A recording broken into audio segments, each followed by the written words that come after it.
think I should be able to. So the director is rearranging the set. No problem. Take your time. Get settled in. I'm just going to watch the master work. The lighting gives me that sort of, grizzled quality. Sorry for the confusion. I am a Luddite, you see, and I'm technologically confused at the best of times. And I would have to say that my mood for this interview was sharply lifted shortly before I logged on, when I managed to find an early version of an 11,000 word cinema essay that I just completed that somehow got copied over on my Word document, and 2 months of work had vanished. But when I was logging on, that I had maybe 2 weeks ago sent a safety copy of a preliminary version, so I may have only lost 2 weeks of work instead of 2 months. You are talking to a much happier man. I bet. I can imagine. Computers hate me. They conspire against me. They are... artificial intelligence is evil, and it is clearly smarter than I am, and conspires against me on a regular basis. So I'm much happier out here in the woods.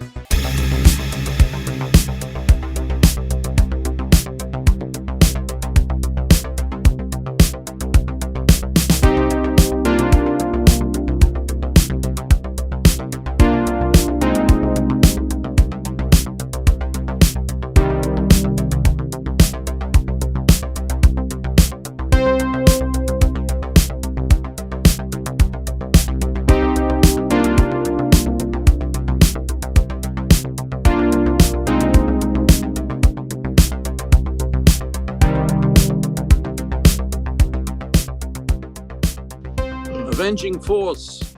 Sam, that's Dudikov and Sam Furstenberg. Yes, it is. Yes, that's right. I know Shmulik, distantly. We've exchanged emails a few times. We've had, let's say, parallel careers in a way. He was another good soldier in the trenches.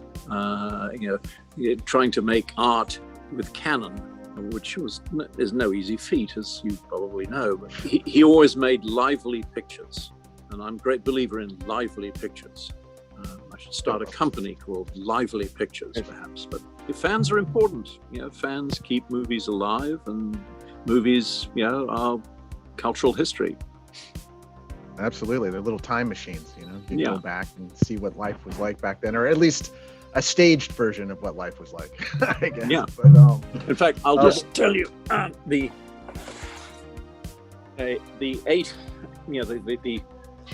11,000 word document that I was working on was about this movie, this 1930s movie. It was the first outdoor two-strip Technicolor film. The 5 previous Technicolor films were all shot on the soundstage and controlled lighting. This one was shot out of doors on the Universal backlot with a couple of interior sets as well. Mamba. It's a sort of colonial epic, and a really interesting picture to dissect culturally and cinematically. And one of the things that I've suggested is that maybe the director of Zulu saw this film when he was a 16-year-old in 1930. It must have resonated with him. He could have had 5 years to have seen that film. Those films kept circulating in the theaters in those days, on reissues. A little sort of cultural factoid, let's say, that I came up with. But I bet Cy Raker Enfield saw Mamba, which has a huge battle scene at the end with rebelling natives attacking the fort and so forth. It's a very interesting film. So that was what I was writing about, and then I lost it, and now it has largely recovered. So why you all needed to hear that, I have no idea, but it's... I found it fascinating, actually, and I'm going to find the movie. Definitely. I haven't seen it. I haven't actually seen that. UCLA and Kino Lorber and my colleagues in Australia who discovered the film and a Swedish cinema historian, they've all sort of got together, and as a result, the film that was considered to be lost destroyed with all the negatives that the company had in the fire, on the Great Fire of in the burning of Atlanta sequence in Gone with the Wind. All the nitrate negatives were used as fuel because they burned for a long time. As a fire in your projection box from nitrate stock in the 30s and the 20s and even early silent, it caused theaters to burn down. So nitrate stock was discarded not long after this film was shot on it, and all the silent movies were shot on it. Anyway, they thought, we don't need nitrate, we don't need negatives of nitrate negatives, let's use them as fuel. And the original negative of Mamba went up in smoke. But a print was discovered in Australia by projectionists who were cinema preservationists. And by a long story short, after many years of work by the people I mentioned, it will hit selected screens of cinema buffs all over the world. But I'm just going to write about it because I write stuff, mainly for Trailers from Hell. Hi, I'm Brian Trenchard-Smith, and this is Trailers from Hell. Among the many Hammer films to be critically reviled in its day was The Stranglers of Bombay. A succession of brandings, stomach slittings, hangings, eye gougings, hand loppings, and mass stranglings give it more of a sadistic undercurrent than any of Hammer's overt gothic horrors. And yet, as you can see from this London poster, it carried an A certificate. Kids could get in if accompanied by an adult, and I did. The British Board of Film Censors' records on the subject are curiously missing. They took some heat from the morality pundits for their decision, but we know they demanded many cuts, including shots of bit player Marie Devereaux watching torture and murder with heaving bosom and wet-lipped excitement suggesting sexual arousal. You can see this clip of her in the international trailer, but her reaction shots were all but eliminated from the British version of the film. Anytime you can find an unloved film, a film that, you unearth, dust off, find an audience for, I love that. Nowadays, everything's so instantly disposable, like something comes out on streaming, even at the theater, people get pumped up for it. And then the minute it comes out, everyone forgets, even if it's like a Marvel movie, it seems kind of like almost junk food. I remember in the past, like movies were an event, it was almost like going to an amusement park or something. I would get all pumped up about it. No, I grew up in going to movies in the in the previous century, not the century before last, but the previous one. I in those days in some of the West End theaters, the cinema manager was dressed in a dinner jacket and would greet patrons outside. Would be a good a community get-together place, and it had a sense of occasion. And when the big 70mm films started coming out, the big road shows, Cinerama kicked it off. But with the Ten Commandments and Ben-Hur, El Cid, Fall of the Roman Empire, all of those huge spectacles that were shot in Europe because it was cheaper, Spain particularly. Thank you, General Franco. You did something good. But you just provided the Spanish army for all the battle scenes, you see. So, dictators have their uses. Anyway, they had a sense of occasion, and the big movies would have an overture playing before it started to get you in the mood as you settled into those comfortable seats and this vast screen which was curtained, and then the curtains would draw, and just had a sense of occasion. I love those days. Come to me no more, Moses, for you will surely die. So let it be written.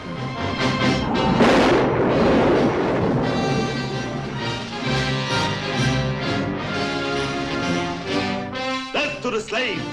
The Ten Commandments, newly restored and presented in 70mm Super VistaVision. After reading your amazing book, Adventures in the B-Movie Trade, thank you. Dustin and I were just blown away by it. An amazing body of work just on your films alone, but beyond that, it just opened me up to a whole other world that I didn't really realize. I knew that you would cut trailers, I knew you'd done certain things, but I didn't realize the scope of your career in regard to independent publishing, docudramas, clip shows, it's a phone book of amazing information for a film enthusiast.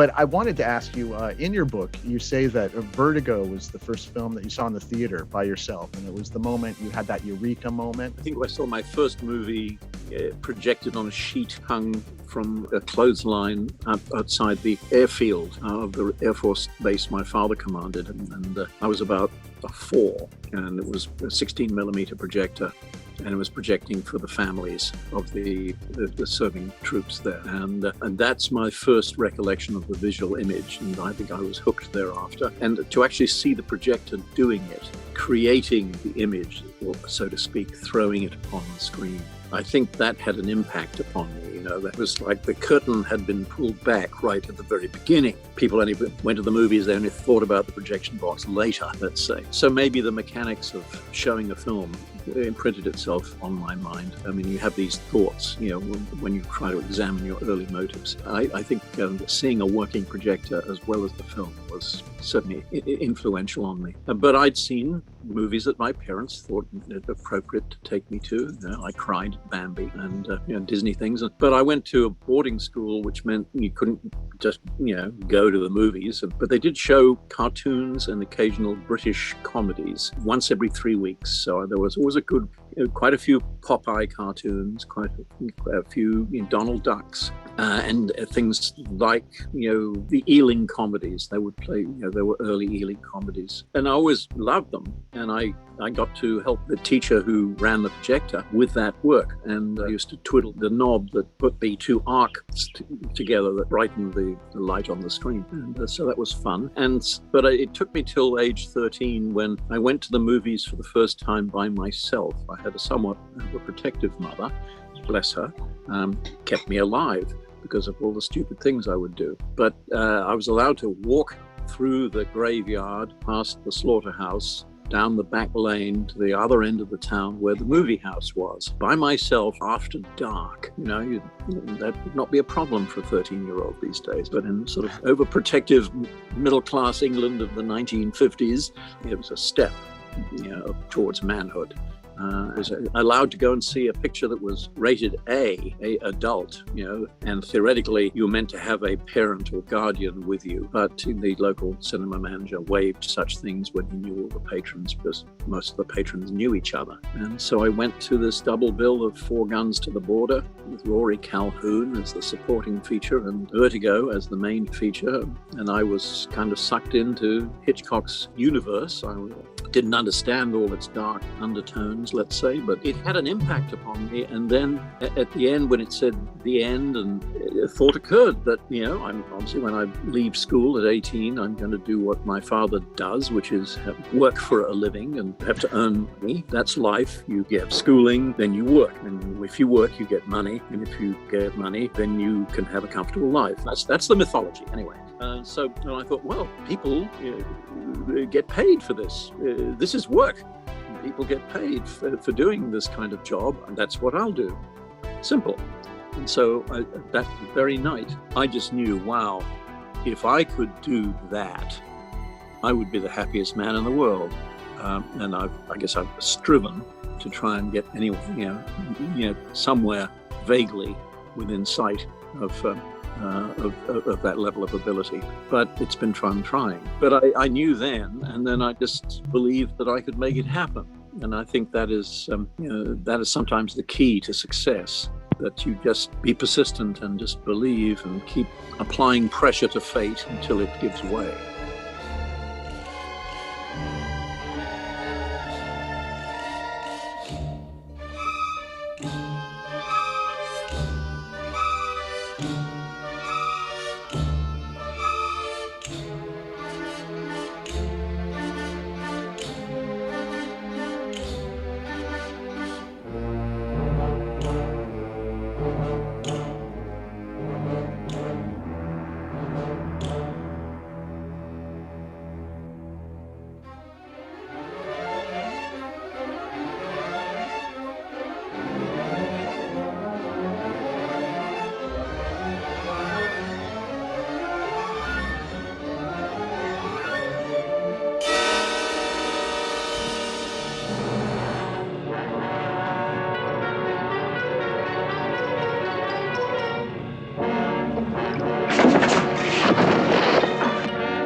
began working in Australian television at Channel 10 and edited hundreds of commercials, trailers, before moving on to do international trailers for the big boys at the National Screen Service. You edited, tons of the Hammer horror trailers. In the book, you talk about the Vampire Lovers, Frankenstein Must Be Destroyed. But I was wondering, out of all of the trailers and commercials you've edited, are there any that stand out as your personal favorites? Are there any that you go, wow, like that was a great trailer? Well, I think most of my trailers are far too long, and that was the custom of the time, but I also liked my own work, so to speak. And in this regard, my work was the art of juxtaposition with a selling through line. And you construct a trailer, to, whet their appetite and keep them watching and give them, all the tasty bits or hints of the tasty bits, or the dramatic potential of the story and the star power, et cetera, et cetera. So many elements go into it, but it's an analytical process and a distillation process, and then you construct a through line via copy or titles. So that is, a simplification of what trailer making was about for me. They were too long, but some of them, I think, I tried to give them a kind of ironic quality to them. And the narration of several of my horror trailers is gloriously over the top, particularly the trailer for Thirst, a wonderful Tony Kinane production about sort of a modern day vampire society with its own sort of blood factory. An ancient evil is now a modern industry. I'm imitating Alfred Sandor doing the narration for the Thirst trailer. And Gus Mercurio's narration, I had him in Turkey Shoot as one of the guards from hell, and I got him to do the narration, and step out of line and they take you to the funny farm, and this place is no laughing matter, and so these kind of ripe commentary lines help the audience believe, hey, this picture's a bit of fun, and I could get a laugh out of it. We all want to laugh.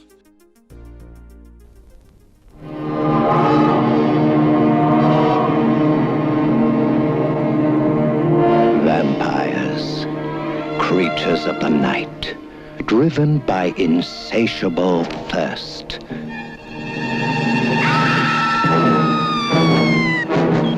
This ancient evil is now a modern industry, backed by big money. Kate, she's young, she's in love, she's the next victim.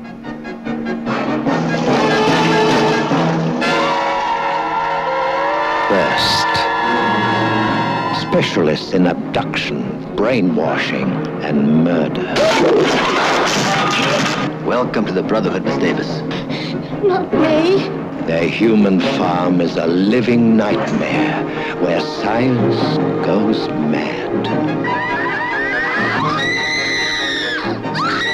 Thirst is deadlier than the plague. It conjures unspeakable terrors.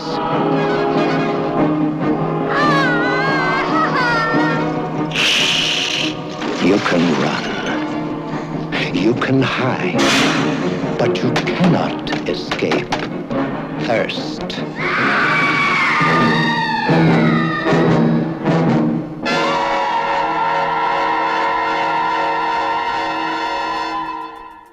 That would characterize my trailers, but that's a long answer to a short question. I think my trailer for Once Upon a Time in the West, Sergio Leone's, my favorite Western, non-Eastwood Western. And it's I saw the 180-minute Italian language version without subtitles, without knowing what I was about to see. They said, get to the Trident Theatre in Wardour Street at 9 a.m. And there's an Italian Western. I knew these, I'd seen Sergio Leone movies before, but I didn't know it was one of his. And I'd seen all three Dollars pictures. So I sat down, and the sole person there, lights went up, I went down, and I didn't realize it was the Italian version, because the first sequence is largely without dialogue for many minutes, and it's just a brilliant opening. The brilliant sequence, brilliant. Yeah. But, you know, I tell you what, at the end of, by 170 minutes in, I really wanted to pee, but I couldn't leave the theater. I couldn't leave the theaterette, you know. But, you know, they're not going to put the last reel on for me again. I just had to see. So I was, anyway, just a little more information, perhaps. I survived. I just made it in time, but boy, did I have to dash for the bathroom. That's so great. A side note on that movie, there's tons of reasons why I love that movie, and it's one of my favorite all-time Westerns. One of the many reasons is I love Henry Fonda in it. I think perhaps there's an inner coldness. There was an inner coldness in Henry Fonda that he was able to channel very well. If you study his work and his life, he was a fine man, no doubt, but we all have our personality aspects. I think there was an inner coldness in him that he could channel for these kind of dark roles. But anyway, I've certainly made over 100 trailers for theatrically released or direct-to-video or wherever. And it's an interesting art form in its way. But I think I was quite a good essayist at school. I had analytical powers, and I think they have lasted well. And I'm still writing stuff that some people read, so that's good. So that I've applied those and essayist's disciplines in a way to filmmaking as a whole, to script development and sculpting the drama, and then zeroing in on the best way to promote the entertainment.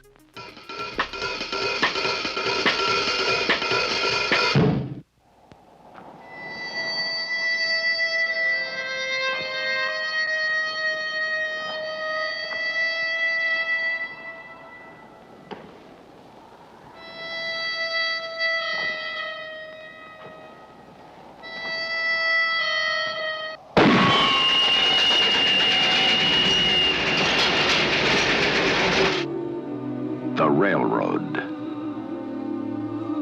The boom towns. A new life. And the promised land. Once upon a time.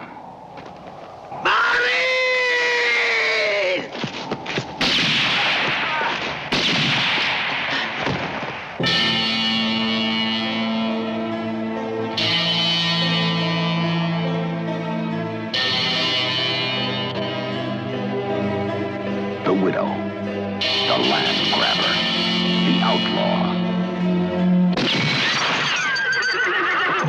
the gunman,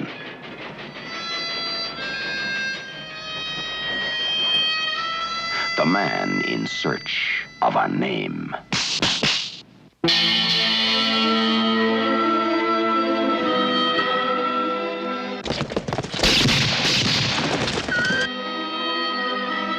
A film by Sergio Leone gave a new face to the West with a fistful of dollars for a few dollars more. And the good, the bad, and the ugly. Starring Claudia Cardinale, Henry Fonda, Charles Bronson, and Jason Robards. A manhunt. A vendetta.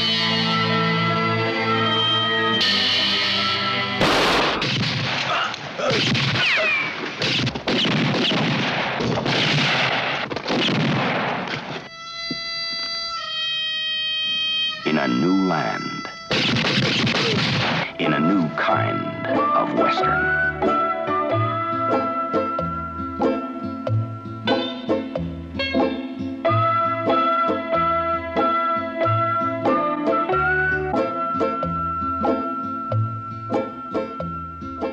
Making these exploitation movies during the 70s, such as Death Cheaters, Stunt Rock, Kung Fu Killers, The Stuntman, to name a few, was there more of a profound sense of the auteur as a filmmaker, being able to create something artistic you felt people would want to see? As you become more of a success and your career advances to the various stages, was there more pressure by studios to make movies more commercially viable? And how do you as a filmmaker balance the commercial viability of movies seat filling while also adding in your own artistic expression? I never thought of myself as an auteur simply because I probably didn't know what one was. I never went to film school. I never went to university. I have educated myself. Though I had a very good education at Wellington College, public school I went to in England, which is kind of like having the first 2 years of university. Anyway, I left school at 18, with a pretty good education, and that has served me well.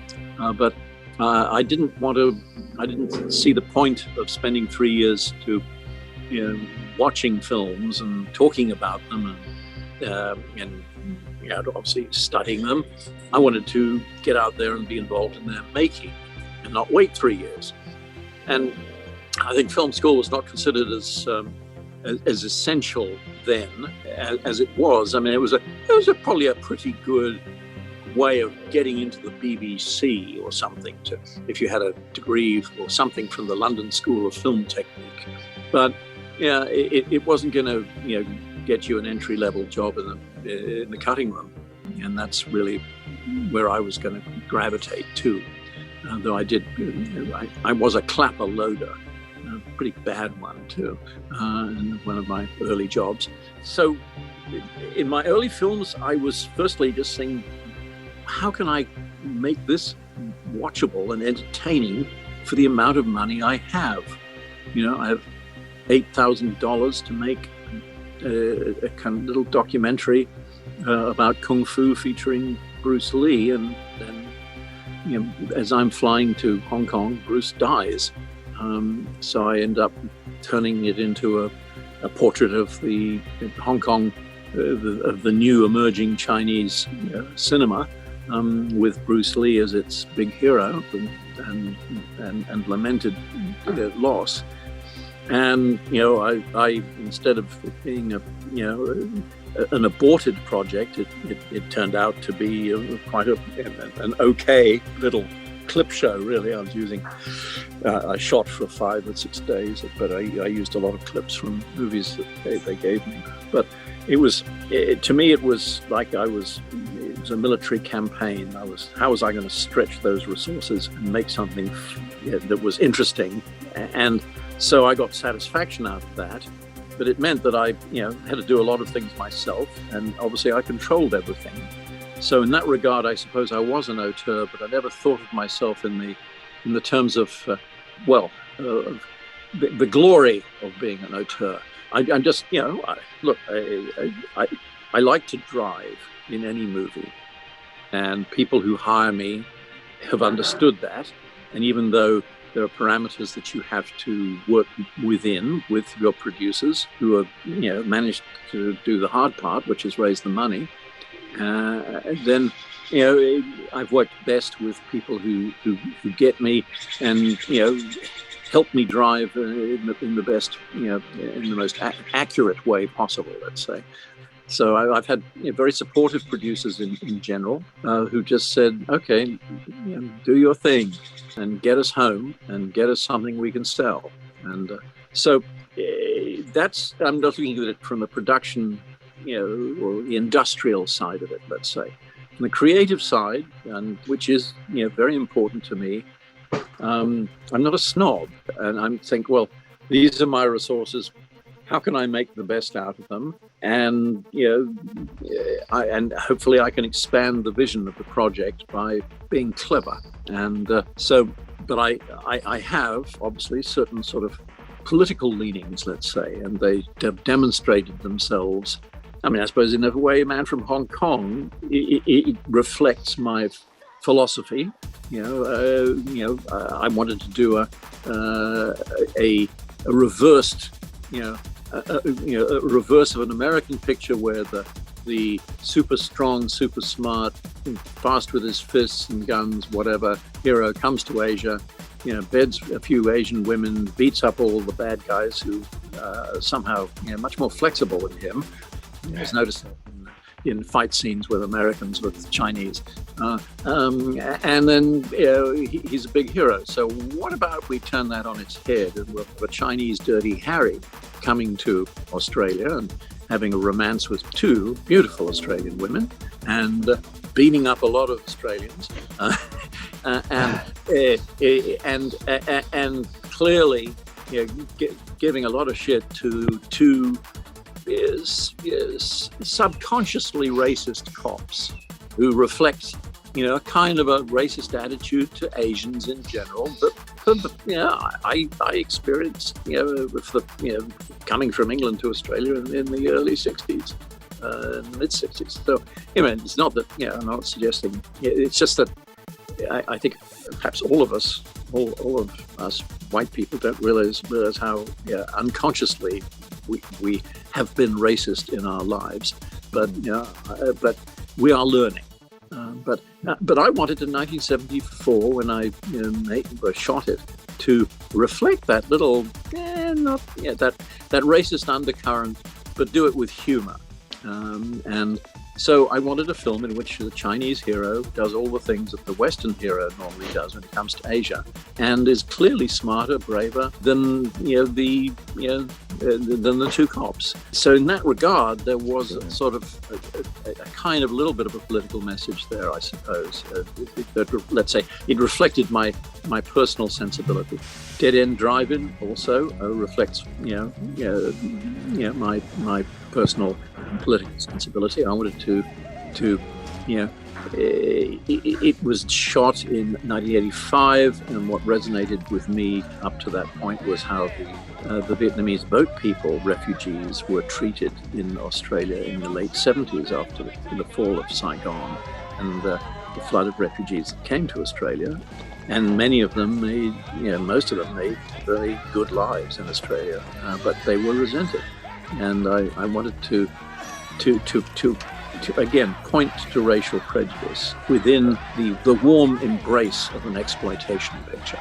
So people might actually, they might, find the message, sneak up on them.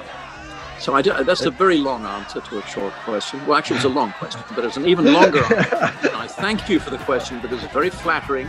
Those themes start in Man from Hong Kong, and as you say, are recurring in a lot of your work. I mean, even in Firebase, there's a lot. I love in Firebase how the Vietnamese aren't just these faceless, scary bad guys. You humanize them. They're humans. You see their side of it. I just love the way you presented both sides in that film, and that film. I mean, from the opening scene, you're either going to go with it or not go with it. I mean, it's a pretty shocking opening scene with the children, the animals. Yeah. Right away, I'm not going into the average exploitation movie here.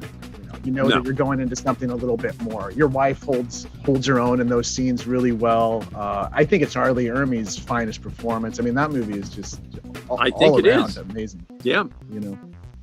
Yeah. Well, I'm glad you liked Captain Flanagan's performance. Anyway, she yeah, she's a little self-conscious about it, but I think she done good.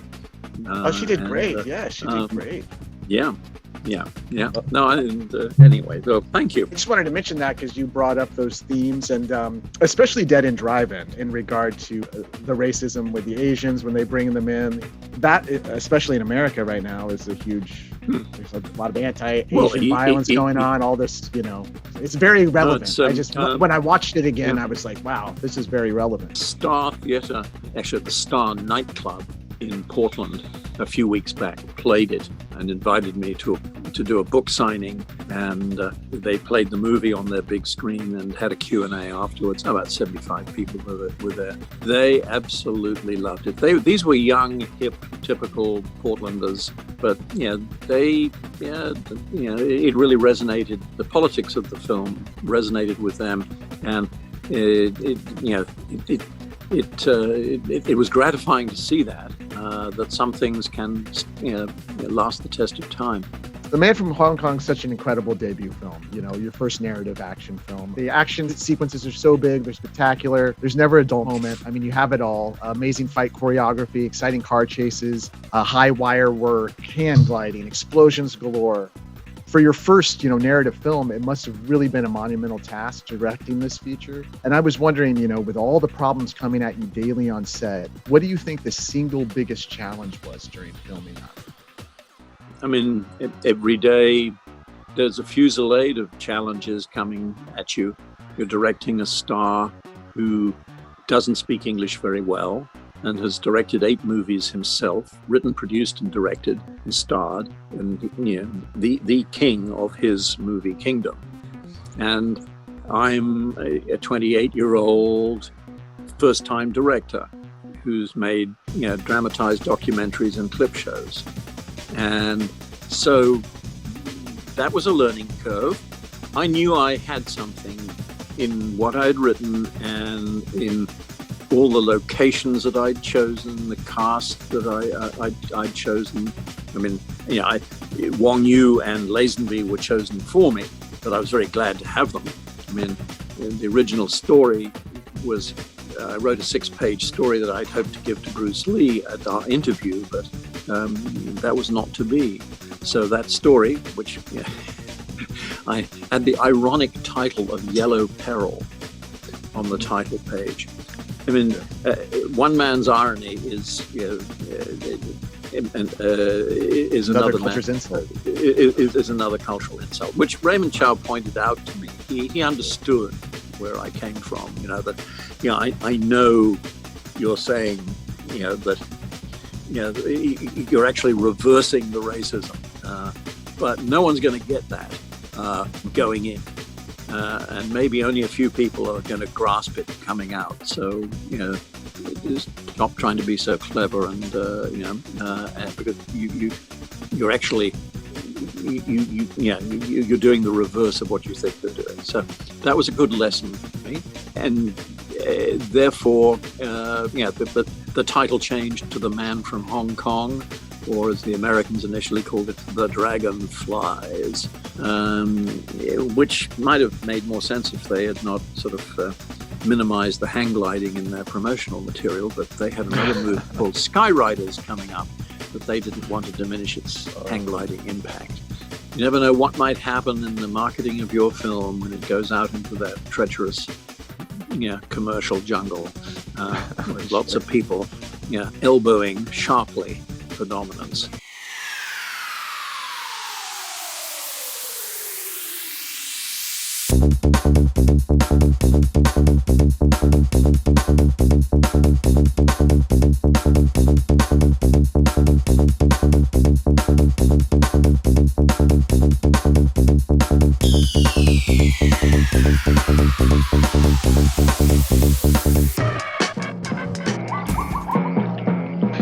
It is 1995.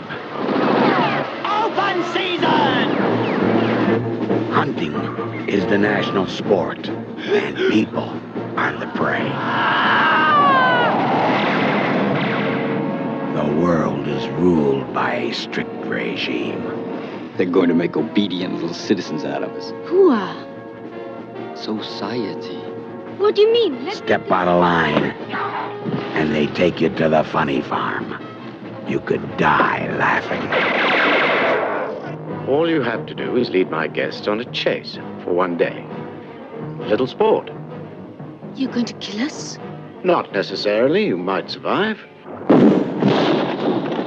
Is everybody ready? Come on, you big piece of shit. You come to me. I'm the one you can't break. I'm what you've been afraid of all your life. I'm afraid of nothing. You're afraid of failing. And now, my little flower. Yes, I'm going to taste your honey.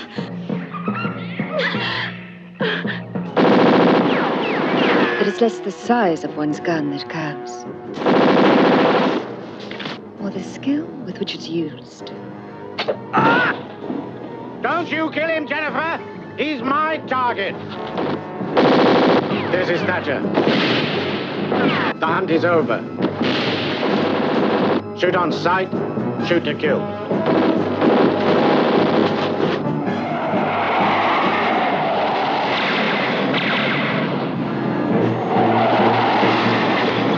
Let me come with you.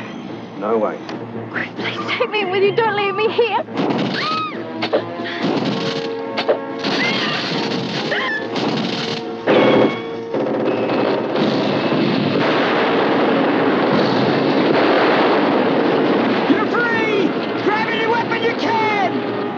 The hunters and the hunted. quick and the dead. Oh, shit! Oh! Who will survive the Blood and Thunder Shocker of the Year?